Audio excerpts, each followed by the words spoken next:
Nilarawan ni DPWH Secretary Vince Dizon bilang ghost project ang river protection wall na ito sa Barangay Sipat, Plaridel, Bulacan matapos sa kanyang inspeksyon ngayong Huwebes, September 4. Ayon sa sumbong sa Pangulo website, ang proyektong ito ay nagkakahalagang 96.5 million at ang contractor naman ay ang Wawaw Builders. Ayon din sa website, tag na ito as 100% complete noong June 2024 at base rin sa datos ng DPWH na hawak ni Dizon, nabayaran na ang Wawaw Builders noong July 2024. Ngunit hindi pa rin tapos ang proyekto dahil ayon sa mga pag-usap ni Dizon sa barangay captain, nagsimula lang daw ang proyekto 3 weeks ago. At dahil kakasimula lang ng proyekto, dagang bagong-bago pa dahil kitang-kita pa rin ang pagkakapatong-patong ng mga materyales at semento at talagang maputik pa rin ang area of construction.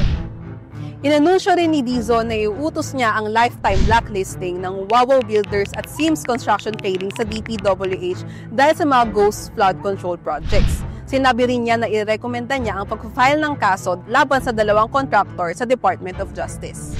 Ang Wawaw Builders ay isa sa 15 na contractors na siniwalat ni President Ferdinand Marcos Jr. na may pinakamarami na secure na flood control projects mula July 2022 hanggang May 2025. Matatandaan ding umattend ng hearing ng Senate Blue Ribbon Committee sa investigasyon ng maanumalyang flood control projects noong Lunes ang General Manager ng Wawaw Builders sa si Mark Alan Arevalo.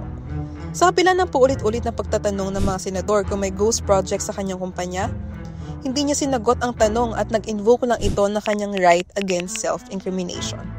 Isa lamang ang flood control project na ito sa napakarami tinaguri ang ghost at incomplete project na iniimbestigahan ng gobyerno. Nagsimula na rin ang Kongreso sa kanilang kaliwatkan ng hearing sa mga anomalyang ito.